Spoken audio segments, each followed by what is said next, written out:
So we're here with Katie Funk of Funky Studios, and Katie, you're on the accreditation program. Hello, how are you? Hi, I'm fine. Thank you very much. How are you both?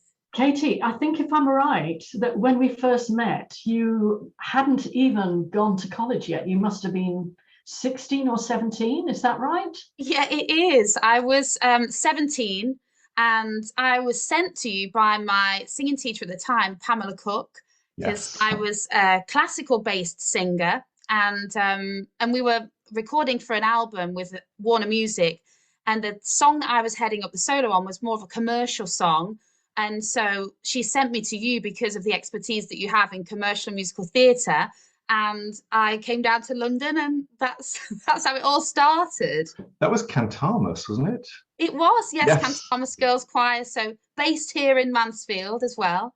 Yeah. So I was with Cantarmus right up until I went to drama school.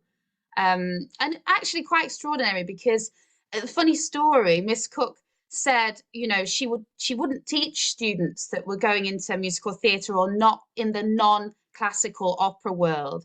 I think she thought she was going to get me to go to one of the classical schools, but I invited her to come and see me in a show. I was doing Me and My Girl in at school, and I said, would she come and see it? It was at the same time as I'd gone down to see Gillyanne, and she actually came to see it. And after the show, I saw her and I thought, it's not going to be her thing, like, because, it's musical theatre. And she came to me and she just said one thing. She went, when you're in your first show, make sure you get me front row tickets. So I was like, yes. I was like, so then that was it. And then she really, helped me to be able to audition for drama school in the best way that she could by obviously getting me to see other people as well. Mhm. And you and I had conversation, and you gave me some tips, and we had a sort of masterclass lesson with regards to the stuff for the album, but also some preparation for picking songs for Mhm. school. And you got in, so it must have worked. I did, yes, I did get in, which was extraordinary because I teach a lot of students now, and a lot of the work that I do is prep for drama school. And actually, the reality is that students don't get in first year. It takes a long time and a lot of expertise and a lot of time to be able to hone their craft. But I was very lucky. I met you, and I had Miss Cook as a fantastic teacher, and I Mm. was able to get in that first year, which You was got in first which time, yes. was cool, yeah. And that was a BA in theatre, is that right? It was. So I auditioned. Well, some people might think I was silly. I only auditioned for two drama schools. I just wanted to go to GSA or LIPA. But obviously, GSA was a musical theatre degree, and LIPA was an acting degree with, at the time, they did like a strand of musical theatre. It's very much changed now. It's very much an acting school. But at the time, it was acting with musical theatre. So I auditioned at both schools. I got a place at both, which was very exciting. But I know, but the GSA at the time was a privately funded school, and they needed a lot of money to be Mhm. able to train there. And LIPA at the time, Paul McCartney opened it, and he accredited it by the university. So there was help there for me to be able to get those tuition fees. So I was sort of, at the time, I was split. I would have gone to GSA or would have gone to LIPA. And so financially, the decision was made for me, and I went to LIPA, and I don't regret a second of that. I've had an amazing time. And I And met you so, again. yes, you did. I mean, that was extraordinary. We just kept bumping into each other, Jeremy, Yeah. Katie, you were picked up right away, weren't you, by a very nice agency whom you've been with since. And you've done a lot of work as a professional actor, haven't you? Do you want to tell us a little bit about that? Yes, I mean, I was very fortunate in my last year at LIPA to get representation. The agent that I actually signed with, I signed with for a few years, but then I was on tour with Rocky Horror, and one of the cast, very good friend, Hayley, she was represented by Narrow Road, and I said, I really want to sort of delve into a few different things. I want to do a bit more musical theatre because I'd done a lot of acting, done a lot of stage work. And so she asked her agent to sort of watch me do when she came to see her in the show, and then we had a conversation afterwards, and I signed with Narrow Road then. And that was in 2007. So, and I'm still represented by Amy Ison now, and we're actually very good friends, and she actually represents quite a few of my students, and does now as they've moved into the profession. So it's a fantastic relationship that we have. Neat. That's just such a lovely story. So I mean, it's a lovely journey. That's the key thing. Can I show you something? Yes, please. It's just flicked in my head. I need to show you something.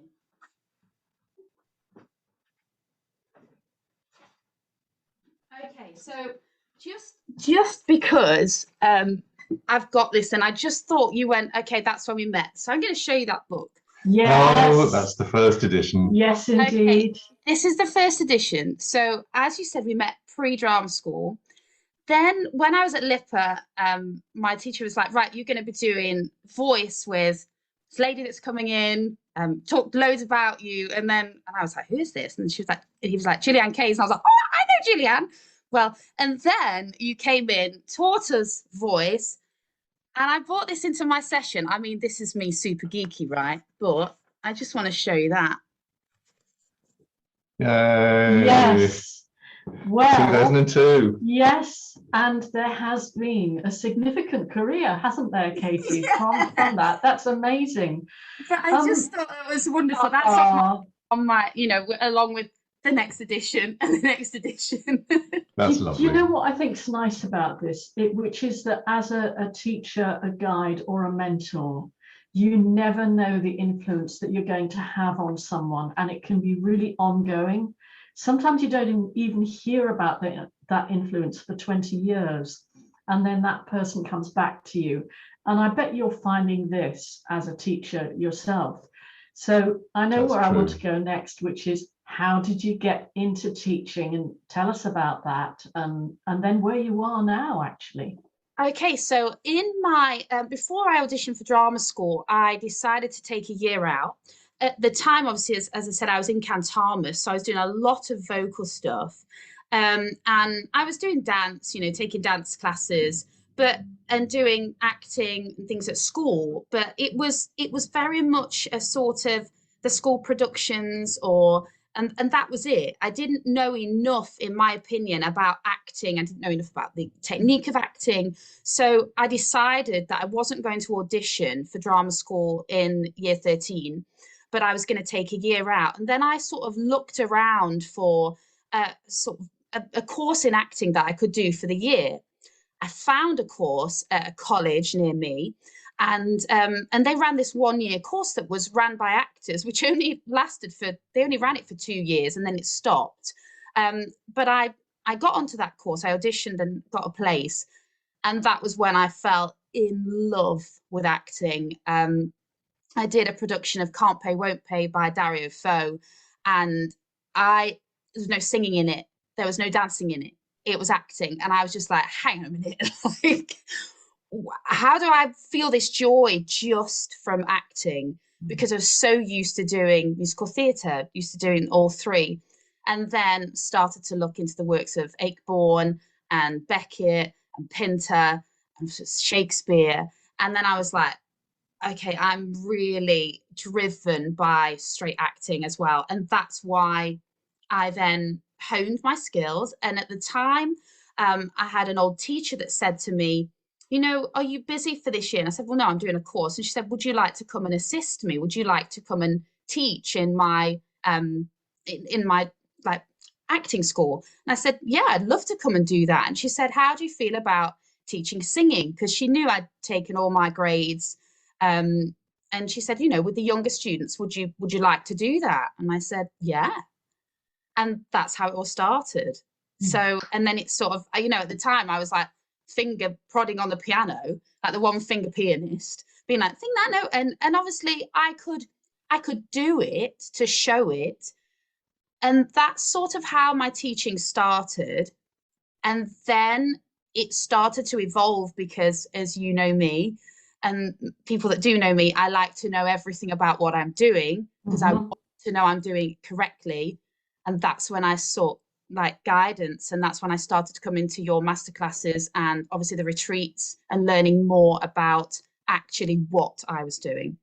That's a lot of people start teaching singing exactly in the way that you've just almost described. by mistake. Mhm. And Yes. then Or are invited by other people because you can already sing. Yeah. So they assume that you have the teaching skills already, which often people don't. No. And I do think that's important, Jeremy, that, you know, a lot of people say just because you can, it doesn't mean that you teach. And I know people use that phrase a lot, but I genuinely believe that. And also, just because you're not a singer, it doesn't mean that you can't teach singing. It's very much a two-way thing. I think that the biggest thing for me is that I like to be able to do, because I like to be able to show. But now, especially as, you know, as we fast forward in this accreditation, I am learning so much more about the physiological side of it. There's a word, isn't there? Yep. About it, and also the anatomy and understanding very intricate things that I am now able to demonstrate and explain. Great. So how did you decide to come on the accreditation programme? What happened? What was the process? I mean, the last few years have been a bit of a blur, if I'm honest. I've taken a massive life bend, I guess, a bit of a different journey. I don't know if that's because I'm coming towards being 40, a little bit of a change, but you know, as you know, my school, Funky Studios, was established in 2012. It very quickly got very, very big. You know, we were associated with Narrow Road. We've had patrons, you know, Hayley Tamerton, and there was a lot of hype. You know, over 65 students now in top drama schools in the UK. It just went, it really snowballed. But when that was happening, I was working like every hour of every day. And it was almost like a vehicle that I was in. This is what we do next. This is the next intake, and this is how it goes. And my own, I need to feed myself as well. And yes, of course, by teaching students, you gain so much, but I like to be challenged and I like to learn different things.